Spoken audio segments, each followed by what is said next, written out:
Hey guys, Gavin with Magnolia Root Productions here. It's been a minute. It's been a minute since I've seen you guys. It's been a minute since I talked to anyone. It's been a minute since I did an update of any kind. So before we get into today's video, I just want to do a quick, brief little update about everything that's going on and what's coming in the future. So right now with the channel, I have not had a lot of time to post anything. I don't have a lot of time to film. I work a job now for the past year where I'm on call 365 days a year, 24 hours a day, 7 days a week. I get one off day per week. And a lot of times, if you're not lucky, you will get called and work through that off day. So right now, for the past year, the channel has been a little dull because of that, and I apologize. Moving forward, expect the video quality to improve and expect the uploading schedule to be a little bit more frequently. I do have more things in the works, more things planned in the coming future. So right now, everything is filmed on my phone, and it has been for the past 6 years. Moving forward, everything is going to be starting to get filmed on a regular video camera. I am looking into buying one whenever I can save up enough money, as well as the editing and the upload schedule will be a little bit better because I'm finally getting into the point where I have more time to edit on certain days, more days than others. And also, I'm just trying to put better content out there because a lot of the content that I've been putting up is just 30-second videos, few minute videos of stuff that I thought was cool, stuff I wanted to share. And I'm still going to keep doing that. I'm still going to have random stuff that I like, oh, this is cool, share it with YouTube. But there is going to be more targeted, specific content in the coming future, such as more model train stuff. That seems to be the bread and butter of the channel. And that's just stuff that's my hobby. That's stuff I like to do.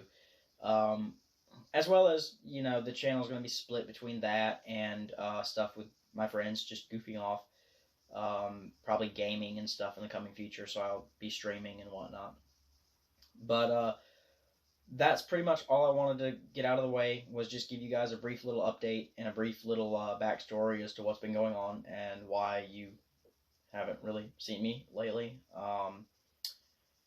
Now about today's video, I want to go ahead and explain a few things. This is not my idea. The techniques that I use in today's video are not my sole idea. I'm sure someone else out there has done this technique before. I kind of found it by accident, so I'll explain it more when I get into the filming process where I'm actually doing the technique. I'll get into more detail about how I kind of accidentally figured out the technique and all of that. But I just wanted to go ahead and, while I'm doing this update, throw it out there that it wasn't my original idea. I'm not claiming that this is my idea and that I came up with it. I'm sure someone else out there has. I may or may not have seen it at some point in time and not realized it, but this is just a technique I found by accident. I love doing it. I think it works great. And if someone else out there did come up with the idea and they pioneered it, please give them the credit, as I simply found it by mistake, and it's very possible someone else came up with it. Other than that, guys, that's all I've got. Hopefully, y'all will start seeing more from me in the coming future. And without taking up too much more time, because we're already running into almost 5 minutes, I'll shut my mouth and y'all can get into the video. And here we go. Alright guys, today what we're going to be modeling is the grease and grime and dirt that you see around the fuel breathers and fillers and tanks on full-size locomotives. So if you didn't already see from the thumbnail, that's the kind of stuff that we'll be doing. So as an example, what we've got here is we've got some nice grungy looking stuff on the fuel tank ends. That nice, it's all nice and glossy. And it really represents that dirt and that grime and that crust that get stuck to the fuel tank as the locomotive goes down the road. And that's why the bottom of the locomotive fuel tank ends up looking so greasy and grimy and dirty. That's the road grime, the dust, the dirt that gets caught and stuck to that wet fuel and that wet grease. And that's what creates that look. So today we're going to be replicating that. So today the items you'll need to model this is going to be a micro brush,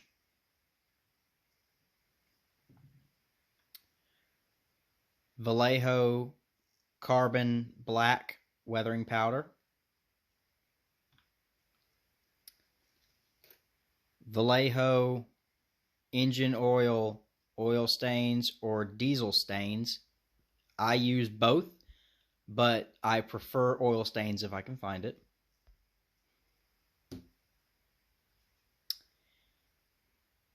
And a little weathering brush.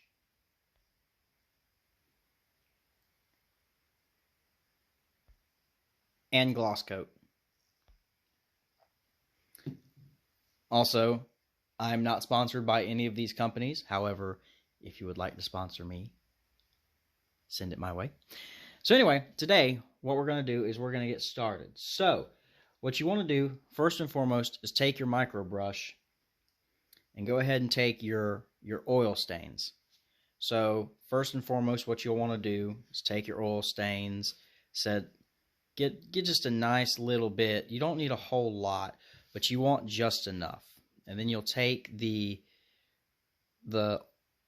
brush with the oil stain on it and just dab all right around the breathers and the fuel tank in an area where it would accumulate. Get a nice little bit down around the bottom. And set that aside, and you'll go ahead and put up your oil stains. Zoom in here so you can see a little bit better.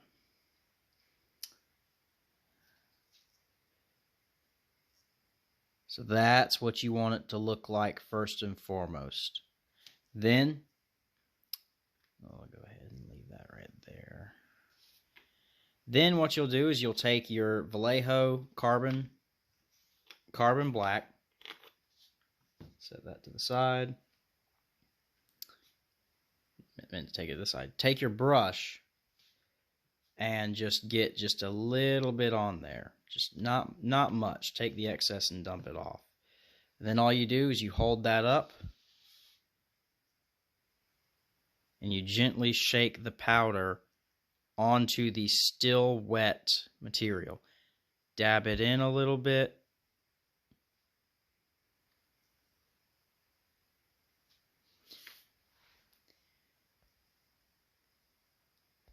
And that's how it should look right now.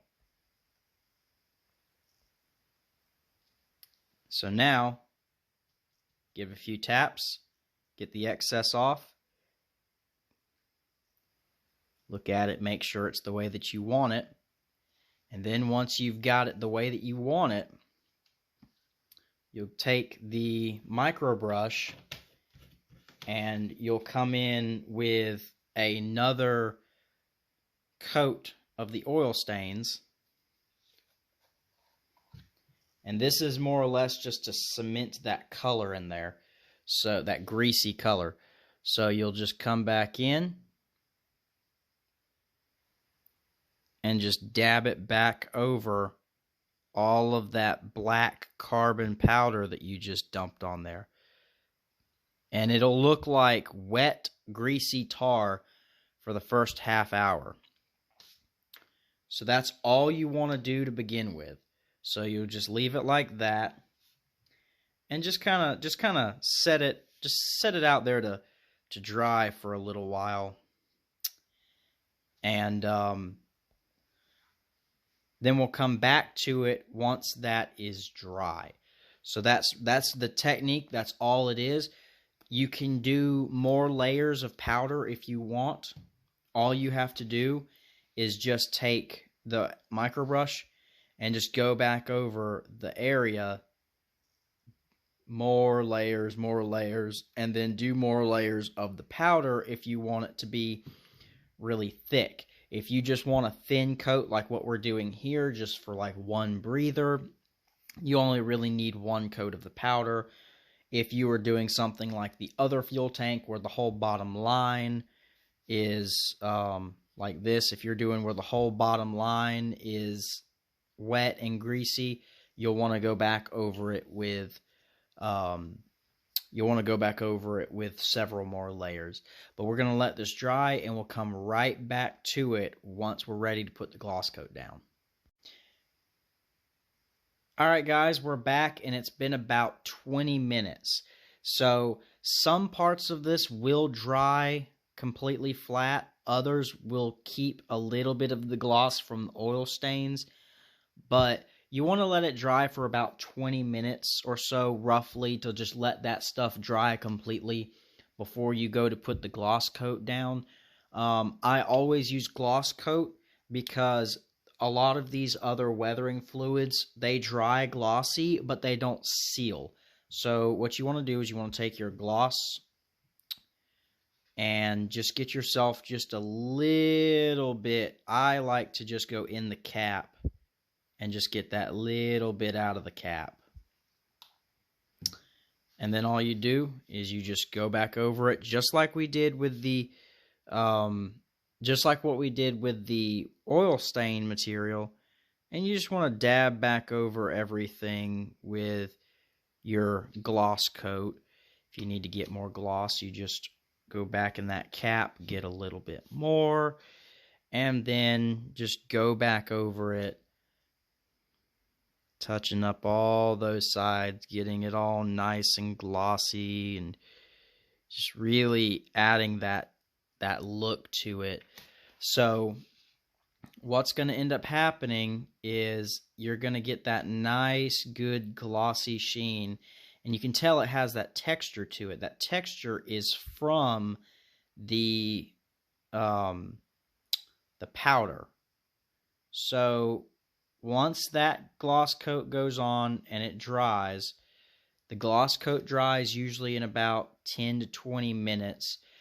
And once the gloss coat is dry, you can go back over that fuel tank with any other weathering techniques that you want to do. Now, that being said, you always want to make sure that this is one of the last steps that you do before you are done with this fuel tank.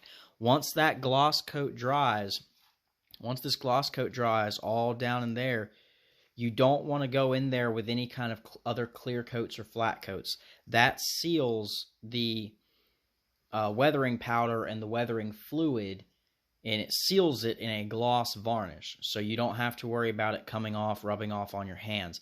But you don't want a flat coat over it because with the rest of your weathering, because otherwise all that work you just did to seal it with that gloss is going to be gone, and you'll have to put more gloss over it. Anyway, it's that simple, and as you can see, it really does make a world of difference. Just that little bit of work makes the underside of that fuel tank look a whole hell of a lot more realistic. So that's all I've got for you guys today. It's that simple of a video. It's that simple of a technique, and it's just those little things that add up to the overall big picture. That's all I've got for you guys. I will see y'all in the next video.